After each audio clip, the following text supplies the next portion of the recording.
Enzo Recto, kalaban ang katiwalian at kasinungalingan, kakampi sa katotohanan at kabutihan. Wala bang dapat ikatakot yung mga nagmamasid dito na baka ma-postpone yung July 6 kung hindi pa matatapos agad yung marking of evidence? Hindi naman ho. Okay. Talagang sinisikap po namin pabilisin pa ho yung pag-marking ng evidence para matapos na ho ito. At dahil ho dito, nagpapasalamat din ho kami sa Secretariat team ho ng Impeachment Court, no, na tinutulungan ho nila na mapabilis po ang proseso tulad ho ng bukas, no, nag-agree ho sila na dagdagan pa yung mga marking teams na i-allocate ho nila, no, para matapos na ho ito. For example, para ho dun sa confidential funds, de-designate ho sila dyan ng 5 marking teams, no? And then dun sa unexplained wealth, magde-designate ho sila dyan ng 2 marking teams. At ang papayagan ho tayo na mag-conduct ng marking until 7 p.m. tomorrow. So dahil ho dito, we're really hopeful that we'll be able to finish everything by Saturday at the latest. Nasa anong punto na ba tayo, attorney? Gano'ng kadami pa? So, medyo madami-dami pa rin ho, no? But dahil ho dito, doon sa mga additional accommodations that will be given to us, we're really hoping that we'll be able to finish everything by Saturday. Opo. Pero, pakibigyan nga kami ng update dito, attorney, because I understand yung kampo po ni Vice President Sara Duterte requested doon sa Senate Impeachment Court na i-exclude yung mga key evidence. Parang 28 documents ba yun, including yung SALN? Tama po ba? Ano pong nangyari doon, attorney? Hindi ko pa ho yan rinig, ano? But kung man, it will not be proper to do it at this time, no? Kasi ho, ang pag-exclude ng evidence, under the rules, ginagawa ho yan pag formally offered in evidence na ng isang dokumento. Wala pa ho tayo sa stage na yun. Nasa stage pa lang ho tayo ng pre-marking of exhibits para ho mapabilis at hindi na ho gagawin yan during trial. So, attempts ho to exclude any evidence of the prosecution would be premature at this time. Good evening po, attorney, si Chicky Verhel po ito. Yung request po ng defense team na kasi ang sinabi kanina ni Kong Jervil Luistro na may request daw sila, and I think you were also interviewed, no, attorney. Request nila is yung kanilang mga ebidensya na parehas lang naman daw dun sa prosecution ay dapat may different, so same evidence, different markings. Ano po kaya ang wisdom behind this po? Good evening, Ma'am Chiki. No? Well, I don't want to impute, any negative motivations on their part, no. But ang sa amin, pinoint out ho namin ito doon sa impeachment court sa aming submission kahapon na ang normal naman ho na proseso. Kung common exhibit yan, isang dokumento na lang ho ang mamarkahan ng dalawa para mapabilis, no. Dahil ho sa ngayon, upon insistence of the defense, ang nangyari, kahit same document, 2 copies, checked and marked separately by each other. So, nakaka-contribute yan dahil sa tagal, dahil ang dami nga ho ng ebidensya, tapos nadodoble po yung efforts. Pero wala po bang nagtanong sa kanila kung bakit ganito po yung kanilang request? What would be the wisdom behind it? Ano po yung logic behind it po? Wala pong nagtanong po sa kanila? Well, I think they were saying that they had to, since we have 2 different copies, siguro para sa kanila mas secure dun sa copy na hawak nila, no? Pero madali naman hong solusyonan yan dahil yung one same copy pwede naman hong busisiin ng magkabilang panig ho yan at mag-agree sila na okay, itong isang kopya na to, pareho ito dun sa hawak natin, so i-mark na natin to as common exhibit, no? Which is yan ho mismo ang purpose ng preliminary ng pre-marking conference no, na tignan ako yung mga dokumento just purposes ng marking at tignan kung nag-agree ho yung mga kabilang panig, pareho ba yung kopya na hawak nyo, faithful reproduction ho ba ito ng original, no? Things of that matter. Sabi nyo nga po na nagpapatagal itong proseso na ito, pero may may posibilidad na yung July 6 impeachment trial ay ma-move pa po, ma-delay din po, o wala naman pong ganun, no possibility? hindi naman ho siguro, hindi na ho na nakikita ang ganun. Lalo na nga ho, no, dahil ang impeachment secretariat are making all of these adjustments to accommodate us. Tulad doon na sabi ko, bukas dadagdagan pa ho yung mga marking teams, no? And nakikita ho namin, siguro kung by tomorrow, mukhang kakailanganin hong dagdagan pa po, no? Para doon sa remaining days, before the end of the week, we will make appropriate requests again. Isang pahabol po, no? Kasi sa first press con po na lumabas kayo, ay nakita ko pa kayo, sinabi nyo na ang mangyayari sa impeachment trial, ipe-present muna yung lahat ng articles of impeachment, saka magde-decide yung impeachment court. Kanina, narinig ko po si Congressman Joel Chua, sabi niya, pwede naman i-present lang yung isang article of impeachment kung matibay na talagang ebidensya, kahit hindi na daw i-present yung iba. Paano po namin i-marry itong dalawang statements po na ito? Tama ho yan. Under the rules ho, no, dapat i-presentan nyo muna ho lahat ng ebidensya nyo para sa lahat ng articles of impeachment, tsaka ho magde-decide ang impeachment court. Hindi ho pwedeng per article after mag-present ng evidence and then magde-decide and then next, no. So, tatapusin muna ng lahat. Pero ang sinasabi ho ni Kong Chua is, I think katulad ho nito dun sa nangyari dun sa Quirino impeachment trial, no.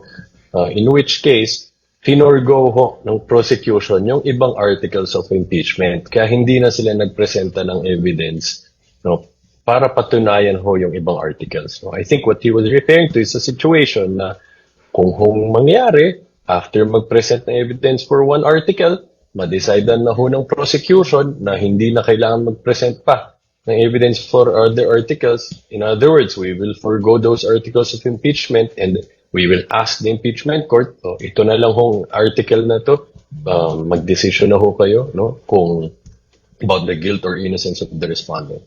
But to clarify, no, for now, ang position ho namin dyan at ang lahat ng preparasyon na ginagawa namin, assumption is we will present evidence for all articles. Yeah, so pang-apat pa rin yung pinaghahandaan ng panel, Attorney Jay. So, pero admittedly, sinasabi ng ilang part ng panel ay meron talagang mas malakas doon sa apat, ano? At this stage ay yun yung paniniwala ng panel. Ang tingin ho naman namin dyan, pare-parehong malakas ho lahat yan. No? Okay. But in terms of siguro dun sa what's easier to prove, no? In terms of, for example, there will be no serious factual issue. For example, dun sa threats, tulad dun ng pinapakita natin ngayon, mahirap pong i-deny, no? And in fact, in any of her submissions, she never denied. She made those subject utterances. Nakita naman ho natin lahat yung video na yan, no? Pati ho dun sa mga subsequent mga press briefings about it, hindi ho yan dininay ng respondent natin, na Vice Presidente. So, mahirap po siyang deny. So, in that context, no, mas mabilis ho yung pagpipresenta ng ebidensya, paukol ho dyan. So, does it mean, attorney, na dahil sabi nga po ninyo, ito yung mas mabilis na mapatunayan, will it be advisable kung dyan magsimula? Actually, sakto ho, yan ho mismo ang plano natin. Yun sa submission na sinubmit ho natin kahapon, yan ho yung in-identify natin, no, na unang articles of impeachment that we will tackle, the assassination plot and grave threats. No? This is Article 4, pero pinapayagan naman ho tayo na yan ho ang unahin natin. So, kung makita po natin na mukhang mabigat na yung evidence dun sa Article 4, kayo na yung magde-decide whether or not itutuloy pa yung 3 other articles or pwede nang mag-decide after Article 4. Ganun po? Tama ho yun. But again, I just don't want to be misconstrued. Position namin, hindi lang ho itong grave threats, lahat ho yan malakas, no? Tulad ho, for example, na unexplained wealth, no? We will be presenting, for example, bank documents. Bank documents don't lie. So para ho sa amin, lahat ho yan matibay. Pero what for you at this point would be better po? Yung isa na lang o mas maganda yung talagang makita yung lahat, ipepresenta yung lahat?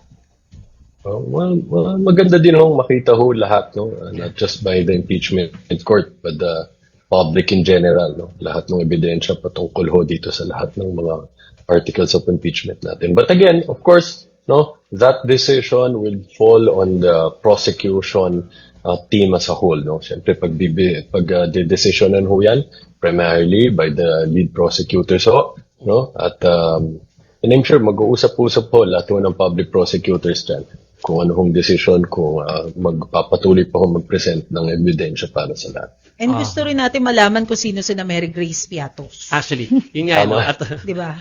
Attorney J, Tama yun din nga. po yun. Tama po yun. Kasi ang network namin, we're preparing for our coverage. Ano? May mga kausap lang, may mga lawyers, sinasabi nga nila, para madali nang i-prove yung video mismo na sinabi ng VP, yung kanyang threat. Ano?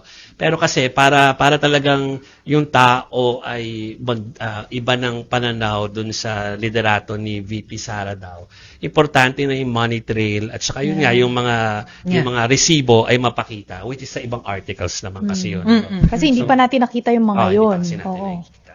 Okay. So, Tama ho yun, tama ho. Attorney J, isang hirit na lang kasi merong ambush interview yata kay Attorney Po kanina or kahapon tungkol sa surprise witnesses ito. No? Kasi siyempre sanay kami mga layman, tayo mga hindi lawyers, na pag nanonood kami ng sine or ng TV series, pag sinabing surprise witness, surprise talaga na biglang darating sa korte. No? Totoo. Ito, nakita ko lang na sinasabi na dapat meron kayong minimum of 3 days para masabihan yung korte na meron kayong dadali na 3. So, posible pala yun na surprise, pero alam na rin naman kahit papaano.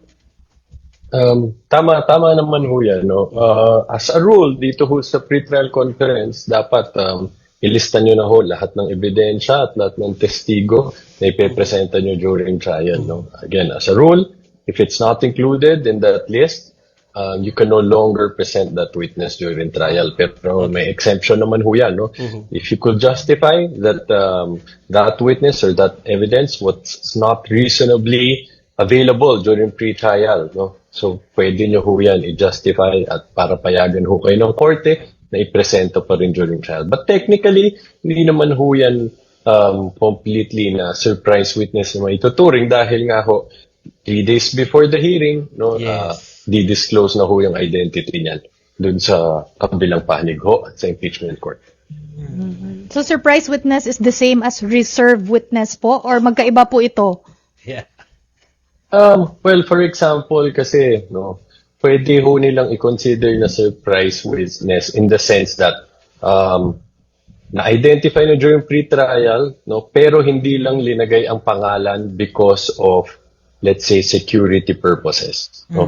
So, pwede din namang reserved witness. For example, alam na namin, magpe-presenta kami ng ganitong klaseng witness from this government office, pero hindi pa namin alam sino particular na public officer, no, or official from that office na ipipresent namin. Dahil we need to conduct interviews pa, titignan namin ang availability nila, no? So rini-reserve namin, ipresenta namin ito kahit hindi pa namin matukoy sa pagkakataon na ito yung pagkakakilanlan niya.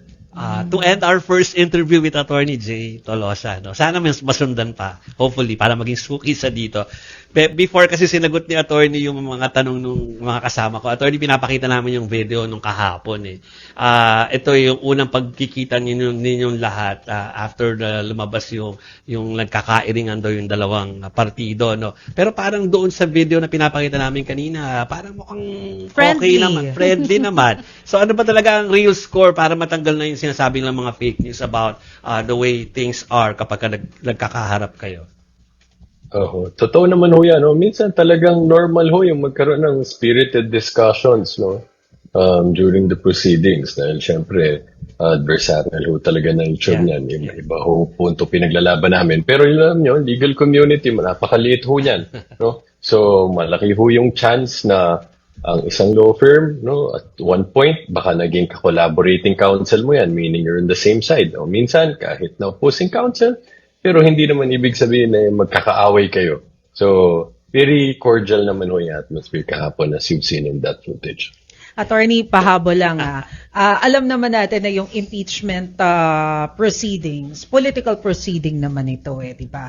Pero gaano kahalaga pagdating dito yung impression, especially doon sa pakete ni Vice President Sara Duterte. Kaya ako naman po naitanong yan because of the timing ng paglalabas ng mga accomplishments ni Vice President Sara Duterte ngayong kasagsagan ng pre-trial conference. So I wonder if it's connected dito sa mga nangyayaring procedures na ito dahil nga po, of course, yung impression ng mga tao. Does it matter? Naintindihan ho namin yan, but the end of the day, sa amin ho sa prosecution, no, ang singular focus ho namin dito, mag-prepare para sa trial, para masigurado, presenta ho namin ang matitibay na ebidensya para mapatunayan ho lahat ho ng articles of impeachment para at the end of the day, no, the Senate sitting on an impeachment court will render their vote on his guilt or innocence based on the evidence that we've presented. Bunyog, bunyog, halikan na kasama ka. Bunyog, kapag buklod ay may pag-asa. Luzon, Visayas, Mindanao, isa ang pananaw. Sa bagong Pilipinas ang bunyog isisigaw. Bunyog,